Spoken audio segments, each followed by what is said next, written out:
I think we're actually the second scrimmage. From what I know publicly, I know Baylor is scrimmaging Grand Canyon on Friday, and then a number of teams will scrimmage on Saturday. But I think we'll be number two on the docket. So we're excited, just the opportunity to see different jerseys. I don't know how some people do it, but we've been practicing twice a week, 2 hours a day since June. And the TBT team, the Aftershocks, they allowed us a little bit of a cushion in order to break away from what we normally do, just being able to scrimmage those guys. But I know we're looking forward to Saturday. I wouldn't, from a fan perspective, expect much. There's what's referenced as ODO, offense, defense, offense. You'll probably see about 40 minutes of that. That can get pretty boring, in my opinion, for the casual basketball observer. It is crack for coaches. It is absolutely what you enjoy seeing. And you feel like, from a stamina standpoint, you'll be great. Then you'll see a 20-minute scrimmage with 2-minute media breaks and another 20-minute scrimmage, then a 10-minute scrimmage. So you're probably looking at about 80 minutes of basketball. And I'm glad that fans will get a filter in and see and go through this process of kind of what happens. It'll be a little bit more formal than what it would be otherwise. They were asking me, did we want the national anthem played? And I said, to be honest with you, I view this as practice, and we don't play the national anthem at practice. But I know with fans, they want to kind of make it a little bit more formal than it otherwise would be. Usually in these environments, coaches just walk out on the court and just stop things in the middle of it while the other team is going, and kind of course correct on something that's occurring. So you won't see as much of that. I will tell you that I've been involved in enough scrimmages to where coaches think it's so formal that they start borrowing timeouts from the other team. I've used all mine. Can I have some of yours?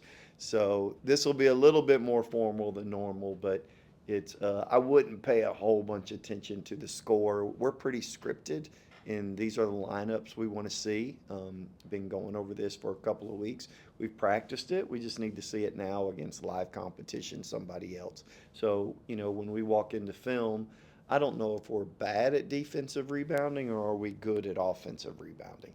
And so this another opponent kind of allows you to get some answers to some questions from a lineup standpoint and also from a deficiency and asset standpoint. I mean, I guess how do you keep that competitive nature through a scrimmage? I know, like you kind of already mentioned it, it's not going to be like regular season basketball, but like, how do you guys still, with another team in the building, Yeah, maintain stuff? really hard, to be honest with you. I've been doing this now for a while, and I can tell you that it's you walk into this thing really scripted, and all of a sudden the score is 11-2, and you're on the wrong side of it, and you just crumble up that script, and you just say, let's figure out a way to win this. I've gotten better as I've gotten older. I can remember one time when we were at Baylor, we were really scripted. We talked about how we would stick to the script, and I think we were down 15-4. And I remember Coach Drew said, "Screw this," and that's all of 6 minutes into what turned out to be a 75-minute ordeal. And so I will tell you that it's hard. I'm gonna do the best I can to stick to the script. I thought we did a good job of it last year against Oklahoma State, and some of it's a little bit of a gut feel, like, you know what, this particular person is just not ready yet. It's a little over his head. He's botching it for the other four guys, so we may have to remove that. There will be a little bit of that, hopefully not, but we will try to stick to the script. But I will tell you that's hard. One, these scores get public, and you don't want them when they get public, like you got beat by some amount. And I've gotten better at it, though. Was with the Chicago Bulls last week. I see the Kirk Heinrich, whose ever phone this is. I see, just being with the Chicago Bulls last week, I was asking them that same question. Like, how do you go through these preseason games and just kind of acquiesce to the script? And it's not easy, but I've gotten better at it. telling players to focus on certain things, or are you just saying like, let's just see what they look like playing free? Yeah, no, it's we've had individual meetings and we've already told players their roles, and these are the two or three things you need to focus on, and this is the way it needs to be. So, to be honest with you, those individual meetings have all occurred, and we again because we had 4 hours with them, 2-hour practices.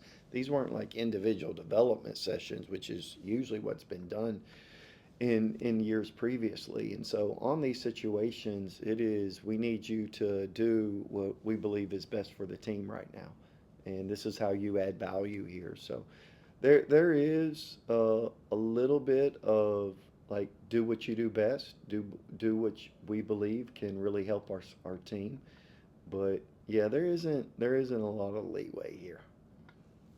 And I know you said fans probably won't get as much out of it as you will.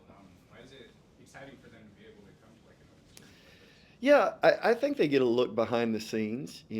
It's a idea about what actually occurs, maybe in a normal practice. I think it may be a little difficult for people to follow.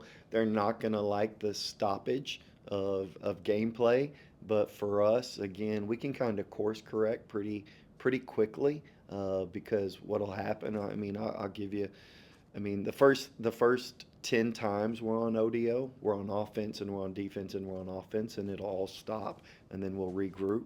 Like you'll see a group of five, and then 3 plays later, on the fourth ODO trip, you'll see a different group, and that'll happen on the eighth, and that'll happen on the seventh too. It'll happen on the 10th.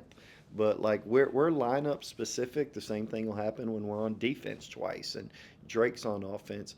So I think that people who come in and like, man, is this player any good? They're going to see them on both sides of the basketball. And then I think once we get to a team environment and there's more flow, I think fans will begin to enjoy that. But, you know, I think the excitement from a fan perspective is everybody has an idea. Are you going to be any good? I mean, the truth is people, and the same is true for coaches, just want to know, are you going to win or are you going to lose? Well, there are things that contribute to winning, and you need to see if that's actually a part of the recipe for the team. And I think fans, very knowledgeable fans here in Wichita, that they'll get to see, do they have the recipe? Do they have the things in place in order to do that? And to be honest with you, I'm actually excited about the public being able to see this team. I think we've got dudes, and I think people will actually be able to see that, you know what, they do. They have a high caliber of talent on that squad. And then proceeds will go to local organizations. Yeah. Can you talk about like the importance of that? Yeah, to be able to help youth through the game of basketball. To be honest with you, I have a 501(c)(3) that I'm pretty passionate about that does a lot of the same things that U Jump does. Cheese. He's actually up in our office right now, but he comes around quite a bit, and he's phenomenal, and he's invested. Here you have a guy from the Bronx who comes all the way to Wichita, and he stayed here, he's planted roots, and he's invested here. And then, the Kennedys have done tremendous work. Our players have been part of the boys and girls home there, that they help out, and so for proceeds to go to help youth in the city of Wichita, it's a tremendous asset, and it's a massive blessing to be able to play the game of basketball and to be able to give back to kids in order to help them. I'm sure you put a lot of thought into like the combinations, the lineups, who you want to see together out there. Can you explain like the thought process and maybe a lineup or two that intrigues you that you want to see against outside competition? You want to make sure that there's multiple shooters on the floor in order to space it. You want to make sure that you have balance in defensive transition. You just can't have a bunch of crashers that are on the court. And so you think through the spacing of the court, you think through balance defensively, and then you think through your interior presence. And we have multiple guys. We also have really adaptable fours, and they have the ability to be on the perimeter and to be inside. How we utilize that thing. So a lot of it is through the combinations that we've been going through does Dylan and Will work better than, let's say, an E-Man and a Jarrett, from adaptable fours? And then how much pressure can a specific player get? How much pressure can they handle when we move this player to the one and the opposition is really applying really good ball pressure? Can they handle that? Can they execute? Sometimes what happens is teams that apply pressure, you can begin to speed them up, and they can kind of change the pace, and then they don't execute. So all of that to say that those are the question marks that you're constantly thinking through. I will tell you that there's a lineup of Mike at the one, KB at the two, Brian at the three that allows three really good shooters to be on the court at the same time. We can kind of mix in our fours and fives, allow that to be a little bit differently. But then at the same time, you could put some offensive guys out there. How do they adapt defensively? But then you can throw a defensive lineup out there, and this isn't to say that they don't have offense, but TJ Williams and Karan Boyd have been phenomenal defensively. And it's like, all right, how much are we limiting opposition when those two are out there with whatever other combination of people that are out there? So I think there's more mobility in a E-Man and a Noah than there is in a Will. I think people will be impressed with Will's mobility, and he's done a phenomenal job, to be honest with you. And I think that'll be on display, just how mobile and how much he's increased his mobility. But those are there's a defensive lineup, there's an offensive lineup, there's a shot making lineup. And so the three shot makers that I mentioned earlier, Mike, KG, Kenyon Giles, and Brian, that lineup has been interesting in practice. And then you've had that just plays bully ball in Karan and TJ, to where they're just going to go punk you on the glass, and it's going to be really hard to score against them defensively. And we'll see how that translates on both ends of the court. I was curious, like something like a backcourt with Dre and KG. That's a lot of firepower, a Yeah. lot of offensive talent, and I know Dre is scrappy on defense, but also two guys that are 5'10" and under. Is that something you're kind of curious, like how that might hold up on defense? Yeah, we've played that lineup quite a bit, to be honest with you. And so we have the numbers, we have a good idea. Again, I go back to, when you see plays happen, for instance, let's say we're not shooting the ball well on a particular day or a particular 4 or 5 days together. Is that because our sense of urgency is a lot higher and we're actually getting out there and being way more cognizant about shooters, and so you see a different level of alertness, or are we just not making shots? And so you're constantly in that gauge. Do we have good offensive rebounding, or is this bad defensive rebounding? So there's a lot of that goes into play. It's important now while we see somebody in scrimmage in Santa Clara here in another 8 days, and then Drake here in 2, will give us a pretty good idea about what's happening.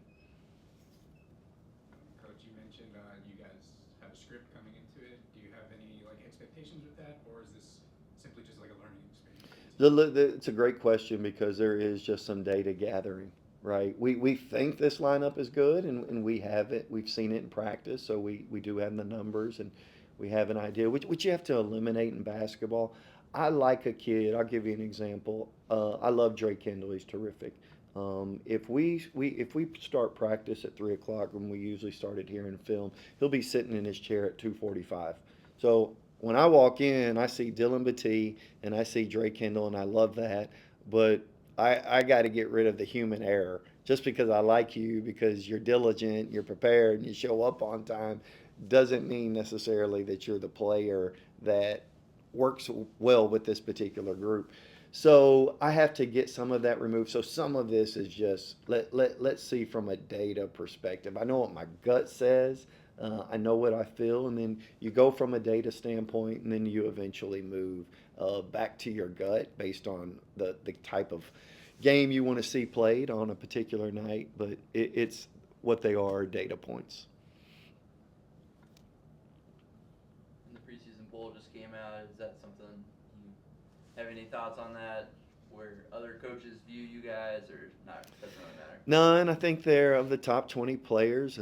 I had one of our assistants go through, hey, here's our top rebounders, minutes played. And I said, highlight everybody who's returned. And there is very little yellow highlighter on that page. So I think it's a whole bunch of guessing. I mean, of the top 20 players that a year ago who made first or second team all conference, one of them returns, and he was voted Rowan being player of the year. So I don't think people know. We'll see how this all plays out. We feel good about where we're at, but nobody gives you a medal for being a preseason team of the year, whether you are or whether you're not. And you just, to be honest with you don't put a whole lot of thought in it. I went back and looked, and the teams that were picked last, just not predicted to do very well at all. South Florida 2 years ago, I think they were picked 12th of the 13 teams. They won the league. Last year, Tulane was picked next to last. They finished in the top 4. So I don't know. It doesn't mean much. There's a whole bunch of guessing going on, especially when you're dealing with the American Conference, which I think for the 7th year in a row is the most poached league in all of college basketball.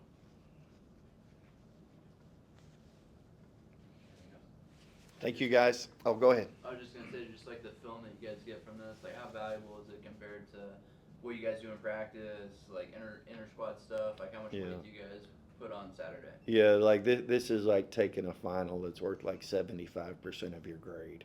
Like there's a lot of weight placed on this.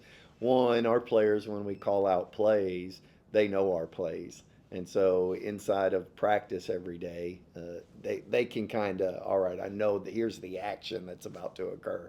And other teams, I tell our players this all the time. If the other team has memorized their plays and ours, I'm really impressed. That's why I don't care. Call out the play. I do not care if they know it. Because if they're knowledgeable enough to know theirs and ours, kudos to them.